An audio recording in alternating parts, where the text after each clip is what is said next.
Hi, I'm Steve Rosales, and welcome to another edition of Belmont Journal. Today's Thursday, December 12, 2024. We're in the holiday season, and we have the privilege of today of having Elizabeth Dionne, the chair of Belmont Select Board, with us today for a chat with the chair. There's a great title. Elizabeth, how you doing? Nice to see you. Doing well. Nice to see you again. Steve and I earlier today were at the holiday party for the seniors at the Beach Street Center, which was a lot of fun. Yes. So it's nice to see you again. And yes. You can see we're both still a little bit festive from our well, earlier. Yeah, yes. This is. I hope I'm not setting the TVs on fire, but you can only wear these holiday ties, these Christmas ties during December. I suppose you can wear them in July, but it doesn't have the same punch. If you want. So if you want. They're all meant to be loud, I guess. What can I say? But okay. So, chat with the chair. We got a half hour, lots of things we can chat about. So let's start with, we're about 3 weeks post-town meeting. We had a special town meeting, 3 days in a row, just before Thanksgiving, Monday, Tuesday, Wednesday. And of course, the big item of discussion and had lots of debate was the MBTA zoning change, commonly known as what? 3A, which I guess is what Section 3A, I guess, of whatever it is. So after a couple of days of debate, the town meeting passed the MBTA zoning with the various maps and the various zones. So where do we go from here? For those that may or may not know, it's the zoning that the state has compelled towns like Belmont, being an MBTA community, to enact, which would supply or create zoning for an additional 1,600, give or take, plus or minus residential units.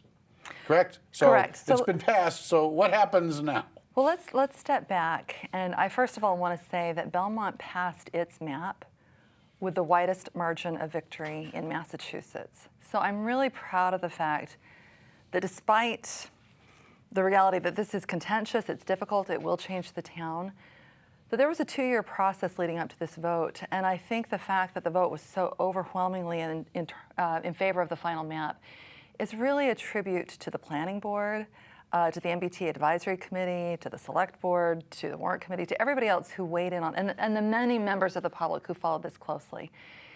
In my mind, it was never a question of whether or not we were going to pass the map, because it's state law, and the state's pretty big and we're pretty little, and that was not where we wanted to spend our time or our energy or, frankly, our money on litigation. And so it's a good map, it's a good faith map. It will change Belmont, but at the same time, I think everybody worked really hard to try to keep the things that we love most about Belmont intact. Where we go from here is, when I ran for the select board a couple of years ago, my primary purpose in running was to see if we could generate more revenue. We are among the most heavily taxed municipalities in Massachusetts, both in absolute numbers, but even more importantly, in terms of the percentage of family budgets that have to go to paying property Residential taxes. tax. Residential tax. Residential tax. Residential tax. And part of the reason for that is that Belmont has and has long had a 95.5 residential/commercial property tax base, which means that we bear a very heavy burden compared to other communities that have a larger commercial tax base, because commercial properties generate a lot of money for you and don't consume a lot of services. So if you want to think of profit centers for a town, commercial and business are profit centers for towns. And because we don't have those, our families have had to pay for the services in schools to a much greater degree than residents of other towns have to. So I always wanted to be focused on what could we do to make Belmont more business friendly. And you may not remember this, but you were actually one of the key people who guided me in the direction of what made things so challenging when we were talking about restaurant zoning. And you had represented Yes. a client who had to jump through so many hoops to move a restaurant. It was Camellas. And Camellas is a good citizen. Everybody likes Camellas. And what Camellas had to go through to open a new location was ridiculous. And so a year ago, town meeting did enact zoning reform, which should make it much easier to open restaurants, but that left a whole lot of other areas. The challenge was that MBTA was so complicated and we were under a deadline that it really put on hold all our plans to look at other things. We've been trying to do what we can along the way, but now that we've put MBTA to bed, that we've succeeded on that, we've complied, at least I'm optimistic that the town's going to, or that the state's going to approve our map and our zoning changes, we can now look back at what people have really wanted to do for the last few years, and that is zoning changes that will make us more friendly to business. We weren't doing nothing. Back over the summer, the Select Board commissioned a market analysis to figure out what kinds of businesses Belmont could support. And something that I think everybody will be happy to hear is the conclusion was that Belmont should be able to support at least 2 100-room hotels. We are a hotel desert. Anyone who has had family members come stay know that they can't rent a hotel room in Belmont. They've got to go to Waltham or Cambridge or somewhere else. And there's no reason for that except that we have never updated our zoning bylaw to allow hotels. And I don't know if you remember 6, 7, maybe 8 years ago, a developer came in who wanted to put a boutique hotel at the corner of Brighton and Pleasant Streets. I remember. And the Zoning Board of Appeals turned him down. And he was a reputable developer. He'd done other good projects in other towns. And just about everybody said, yeah, this makes sense, because not only do you get the underlying improvement in the property tax, but you get rooms tax. And if they're eating in your town, you hopefully get meals tax and liquor tax. If they're so hotels are a very popular use that hasn't been allowed.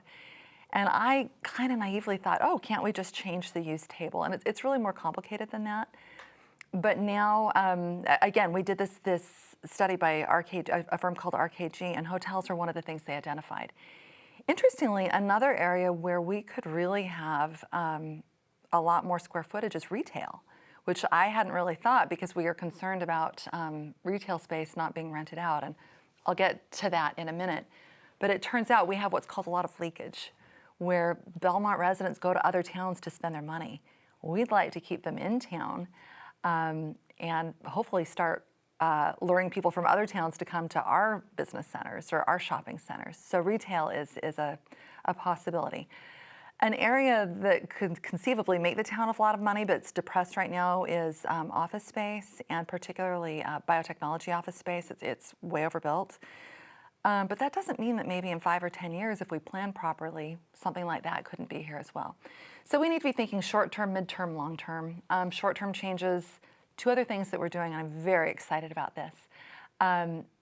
Based on the market analyses, the Select Board has taken our last $100,000 of ARPA funding that we had to spend by December 31st, or at least encumber. That's the American ARPA. Recovery. That's from the pandemic. From Those the are pandemic funds, Pandemic right? One-time funds. pandemic funds for those not in the know. Exactly. One-time pandemic funds that we were receiving in 2020 and 2021. And basically, all of those funds had to be encumbered by December 31st of this year, or we had to give the money back.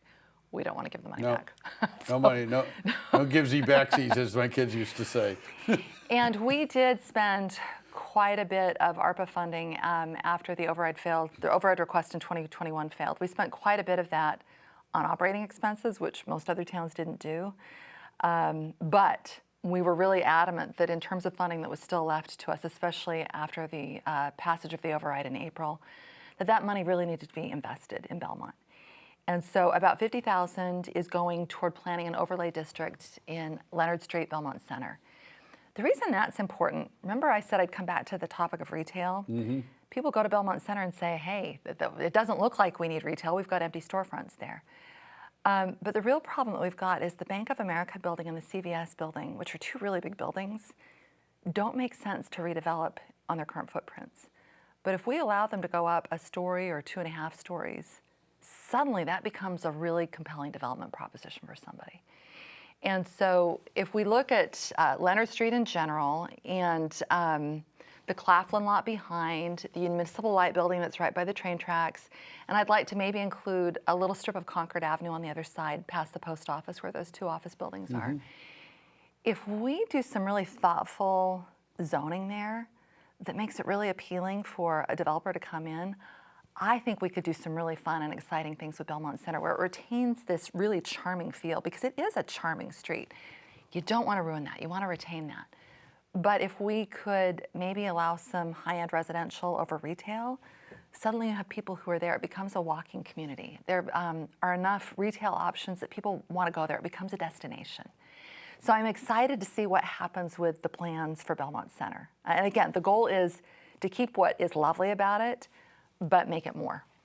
The other area that we're looking at, and the second $50,000 of that $100,000 I talked about, is the Brighton Street corridor, is what we're calling it. It includes the Pure Coat site, which was certainly a point of debate and attention and interest, but also includes some parcels on the other side of Brighton. And again, if we can do this in a holistic, thoughtful manner, I think it could become a really exciting destination. And the reason that we want to get those two started is, I said there's short term, there's midterm, there's long term. In the long term, we really need to rewrite our entire zoning bylaw. I used to call it, still call it, the Frankenstein Code, because things got layered on things, and it was internally consistent, and it was too hard for businesses to figure out what they could do. There was very little that could be done as of right. It all required a special permit, which took the precious time of the Planning Board and the Zoning Board of Appeals. So we're trying to move to something called form-based zoning. And that's the industry standard. It's where everybody else is moving. What is that? You really need to have a fabulous town planner, Chris Ryan, to come maybe explain just it to sort you. of the layman's basic. But the layman's basic the is 50,000 the foot level. 50,000 foot level is that you have a lot less control over uses, and right now about 75–80% of our lots are non-conforming, and it means it's almost impossible to do anything there without a special permit. Instead, what you do is you lay out a list of dimensions and uses that are allowed as of right, that's flexible depending on the size of the lot and the location. So what it means is, because it's form-based, someone can come in and instead of us saying, you can't do anything unless we allow you, it's permissive. It says, you can do all of this provided that you stay within these dimension and use and setback guidelines. Mm-hmm. So the simplest way that I can state it is it's permissive instead of prohibitive. It says, this is a list of what you can do, instead of saying, you can't do anything unless you come to us for permission. And again, if form-based code is done right, it's sensitive to the neighborhood, it's sensitive to the context, but at the same time, it saves everybody a lot of time and money and hassle. And that's really what you need to do to get people excited about building in your town. Well, that's certainly I think I started with a very simple question. That I just went down well, like great. 5 rabbit holes. This is the easiest interview I've ever had. I think I just said, what's next? And there you go. Well, that's a lot that's next. That's a lot. So there's, I was kind of giving you short term, middle term, long term. Well, there you go. So, I've been in the town. I have gray hair. I came as first grade. So I've been in this town for, better part of 64 years. And I put myself through law school and college at putting peas on the shelf at the First National store. It's a grocery store, middle of Belmont Center. Gave you milk, bread, eggs, your weekly groceries, small little store. But to your point of the nature of the center and destination, things like that were a destination. People shopped. We didn't have the Star Market down in Waverly Square at the point in time. People did their shopping, by and large, there. We had a Filene's, which was an anchor Filene's. store. That was a Macy's. destination. That became Macy's. Yeah. But it was still a destination. And then they had a lot of these other little stores. They had the First National milk, bread, and eggs. Your basic meats, some produce, some deli. If you wanted the higher end gourmet foods, they had Sage's next door. You get your smoked oysters, you get your this, you get that. They had delivery service for those that wanted. But then they had the cheese shop, and they had this. They had little offspring, so that the foot traffic in the center was terrific. Now I know that the landlords like banks, and they like salons and banks, because banks just pay a lot of money for rent, and they're very low maintenance, I would expect. But that doesn't bring people in. No. So, we have some good shops. They're hard to stay open because there's so very little foot traffic. Yeah. So let's see what happens there. Well, I really think if we could do something fun with CVS and Bank of America, that would generate foot traffic. And so people are excited that we want to do something in the center for that reason. We love the little small businesses that are there. We want them to stay open. Well, they are exciting. A lot have been there for a long time. Yeah. But we do miss the anchor store. At least I do. Yeah. And There's only so many things people can go to CVS, and nothing wrong with CVS. There's nothing wrong with getting a piece of pizza. There just isn't. I get that part. Well, for a while there was the Foodies down below where CVS is now, and it just didn't work out. And I don't know why that I think it didn't was work. hidden. Yeah. I think at the First National, not to go down memory lane, but it was a storefront you saw from the street with an entrance on the street level, with big windows, and you put the sale items, lamb chops or whatever it was. So you had exposure. Yeah. The Foodies while it was good, the front was in the back. Yeah.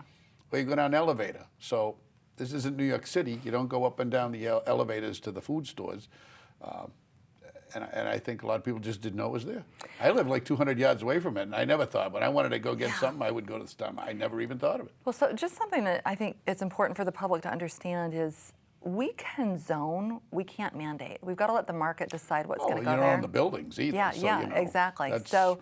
So we do want to work, again, working with market analysis, and as this will be important as we start the comprehensive plan. I didn't even get to the comprehensive plan. That's another thing. No, that's a whole other, we'll have to, we don't have enough time today to do that. Well, just because we have commissioned, we spent another $100,000 of ARPA plus had a $100,000 grant from the state. So $200,000 are going into what's now called the comprehensive plan, because you no longer call it a master plan. It is now a comprehensive plan. Oh, really? Okay. Yes. We no longer have master bedrooms. We have primary bedrooms. We don't have master plans. We have comprehensive plans.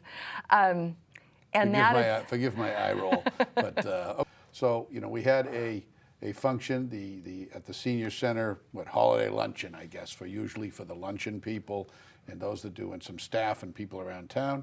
And I learned something about you. We were treated to the song stylings of Elizabeth Dionne on the piano. So you're quite an accomplished musician. I never knew. Someone who I won't name told Brandon Fitz that I play the piano, and Brandon said, "Hey, Elizabeth, would you play for the holiday party?" Well, so you did some festive holiday favorites, and you were quite accomplished. I mean, people enjoyed their luncheon, and then listening, you had some fans. I was really glad to be there. I think people are aware that there have been some controversy regarding the senior center. Let's see. So the library is in there. Yeah. That's a whole different thing. But the library, the senior center, there's been some reorganization. So, good. What's going on with what I'll call it's the Beach Street Center, but it's the senior center because that's what it was built to do. It really is. And not only that, not only was it built to do that, it will continue. There's been a lot of misinformation around this. There has been no programming there it was always from 8 a.m. to 4 p.m. devoted to senior programming. Now, what's confused it is the library is there right now, and there's been some library programming, but there's been no recreational programming that's gone in there. Let me back up. And about a year ago, the prior director announced that she was leaving. And just given the timing, Patrice Garvin, the town administrator, asked if Brandon Fitz, who was the recreation director, would just go over on an interim basis. And Brandon did. And one of the challenges, I think the prior directors have been very dedicated to senior services, but maybe had not been very well integrated into the town and, for want of a better word, synergies that working closely with the town could provide. So greater access to facilities, greater access to budgeting processes, greater access to platforms that allow us to do a number of things. And I will say, in speaking with the current chair of the Council on Aging, that when Brandon went over, he addressed things that had been of concern for a very long time, in particular some repair work, some disability access work, but also realized that there were maybe some inefficiencies or ways in which the seniors were not being well served. So the town administrator came back to the select board in May with a proposal to combine several departments in such a way that the town would be dealing with what I'd call the back end, the back office, and things that are really administrative, which would free up senior center staff to focus really on senior needs and senior specific programming. The town administrator has done this with other departments with fabulous results. It's happened with facilities, it's happened with recreation, and we said, sure, that sounds like a great idea. We dropped the ball. And the reason we dropped the ball is a couple of reasons. First of all, we had discontinued having a liaison from the select board to the Council on Aging. Never should have happened. So there were a lot of concerns that were being raised that we weren't hearing. And the other thing is that this really was a big change. And even though we were convinced that it was going to benefit seniors both in the short and long run, we needed to have communicated that a lot more clearly and included them a lot more in the decision-making process. And so this all came to a head at the beginning of September, when there was a meeting between the Council on Aging and the Select Board, and we heard a lot of unhappiness and realized, they have some points. And in particular, there were some problems with the reorganization chart. There was some problem with how job descriptions were being written. And without getting too much into the weeds, I got together with Karen Donnellan, who's the chair of the Council on Aging, and she's so dedicated and very good. We're very fortunate to have her, and the town administrator. And we hammered out a compromise that didn't give everybody everything they wanted, but that got us really most of the way there. That's why they call it compromise. Exactly, exactly. And among things that we changed, so we now have a reorganized department of what we call community services. And originally, the director of senior programming had been reporting up through the assistant director and then to the director. And I agreed that wasn't appropriate. That needed to move up a level. So now that person's reporting directly to the overall department head. The other thing that I thought was critically important was that in hiring, especially the new director of senior programming, that we agreed that the chair of the Council on Aging and the director of the Age-Friendly Action Plan Committee should both sit in on that final interview. And we committed that if they were not satisfied with the candidates, we would start over. The good news is that the two of them, that's Judy Morrison, Karen Donnellan, and the town administrator, Patrice Garvin, and the director of community service, Brandon Fitz, were unanimous about the choice. Really wonderful woman, Marina, and I'm blanking on Marina's last name. I've met her, thrilled that she's there. But everybody was very enthusiastic about her. So we agreed in good faith to a process that really included the representatives of the senior community much more closely. And it really, I think, is just, we are positioned for success. It's still a little muddy because the library is still there. But the library will go into their brand new building a year from now, and the senior center will be back to what it was, which is senior programming, 8 a.m. to 4 p.m., with other community uses in the evenings. But a couple more things that we're looking at, and this was the town administrator's idea, and I love it, is we need to set up a revolving fund where money that's generated from rental of the Beach Street Center goes back to maintaining the Beach Street Center. Money that's generated from any of these evening programming can then go back and really benefit the senior center, the seniors, and the facility. So at the end of the day, I think seniors are going to get better services. The facility is going to be better maintained. But at the same time, seniors have access to a lot of facilities and programming expertise that they didn't have before. So it's been a rocky road. I've learned some lessons. Had to fall on my sword a couple of times, fairly so. But I will always admit when I'm wrong, and I'm always open to people's input and guidance, and that's how we grow together as a town and how we get better. Okay, so, well, we'll see how that all works out. I wish everybody luck going forward. There's always people that, unhappy and, Actually, two separate thoughts of you. Yeah, and to quote my normal thing, and it'll make Joanna very happy. That's why they make chocolate and vanilla. But I'll go on to say, if you have had the swirled ice cream, you can swirl the chocolate and vanilla together, and it's still just as tasty. So there you go. So I do want to add that we did, Matt Taylor, who's the Select Board Vice Chair, is now the liaison to the Council on Aging, and I think he's been enormously helpful there. Again, we had 2 listening sessions where I went over and the town administrator went over just to listen to seniors and their concerns. And I'll say the first one, the temperature was pretty hot. By the second one, I would describe the temperature as constructive, that everybody seemed to be rowing in the same boat, wanting to go the same direction. So again, we'll keep trying, we'll keep listening, but I'm optimistic. Okay. Well, good luck with that. Thank you. Good luck is always welcome. Yeah, there you go. All right. The beginning of this year, you assumed the chair. This is your second year on the select board. So the fiscal year. So as of July 1, I became chair. As of July 1. Okay. As of July 1, and my memory is shortly after that you had a select board meeting where you set goals and priorities for the coming year, and all 3 members gave their input and their thoughts and as to what the goals would be. So in the few minutes, can you sort of outline those or give us an idea as to what some of those things are, what maybe we were expecting for the rest of or what you might hope to accomplish either as chair or as a member of the overall board? So I would say there was a lot of alignment. Part of the reason why we did this is our town staff work very hard, and frankly, we're understaffed in a number of offices, and we needed to prioritize what we can actually do just to give them guidance. And then also to give the public some guidance, because there are so many things we'd like to be doing that we can't do. I really want a tree bylaw. Maybe we'll get there, but that was kind of low in the list of priorities. I would say our number one goal, and we will be discussing this again Monday night and finalizing this list, but I'd say our number one goal is to be on a sound fiscal footing.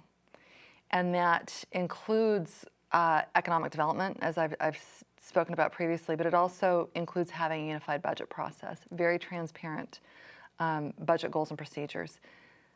Honestly, the most important change that we are in the process of making, and I give the school committee credit for working with us on this, is it used to be that people would just come up with these budget numbers and somehow we'd scramble to try to fund them. Now we're moving to what's called revenue-based budgeting. This is the money that we have. This is how we allocate it. You've got to live within it. That was really important because it's something we promised as part of the override that we would do. We promised that the override would last 3 years. The only way the override lasts 3 years is if we live within these budget numbers. So right now, the town has agreed to hold itself to a 2.5% increase year over year. That is not level funding. We are having to go through and find efficiencies. We've had to eliminate 4 DPW positions, not people, they were unfilled. But our DPW staff were underpaid, absolutely, compared to other towns. The only way that we could rectify that was by eliminating those 4 positions in agreement with the union so that we could right-size their pay. The town's agreed to hold itself to 2.5%. We're asking the schools to hold themselves to 5.6%. The schools don't like that. That's hard, but they are working to get there. Life is hard. All I can say is the schools are claiming that's not level services, and I understand that, and believe me, I understand there's need there that's real, especially because there's a lot of federal and state mandates that are unfunded, especially related to special education and English language learners. But the only way that this override lasts until we promised we would go out again is if we hold ourselves to these numbers. So the school committee's sharpening its pencils, the town's sharpening its pencils, and this unified budget process is probably the single most important thing that will ensure the town's sustainable fiscal future. What's also been incredibly important is a few years ago, Jennifer Hewitt came in as the finance director, assistant town manager. Most people keep those positions separate. She's wearing both hats. When I say we're understaffed, that's an example of it. She works incredibly hard. But Jennifer is giving us budgeting numbers that are going out 3, 4, 5 years based on projected spend rates. And again, we need this kind of planning. We need this kind of discipline. Well, okay, well, rein in the school budget. I get it, but it's I get hard. their advocates. Well, It's hard. I see bits and pieces, and I think some of them are living in a fantasy world. But me, I'd like to see some streets fixed. I'd like to see the town look a little bit better. I'd like to see sidewalks in better repair. I'd like to see some regular stuff. Yeah, I did a walk down Waverly Street a few weeks ago with a friend of mine, and I didn't appreciate how bad some of those Waverly sidewalks are until I was literally walking them.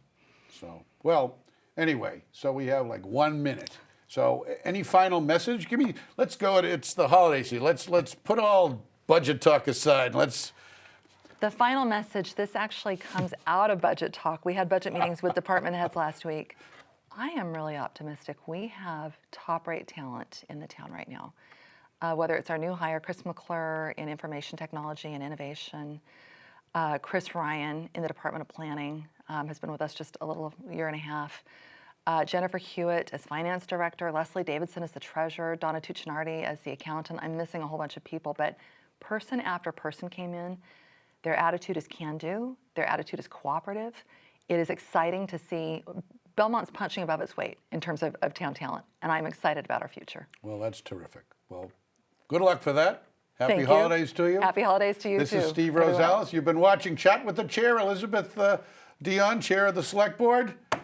This has been Belmont Journal. I'm Steve Rosales. Until next time, take care.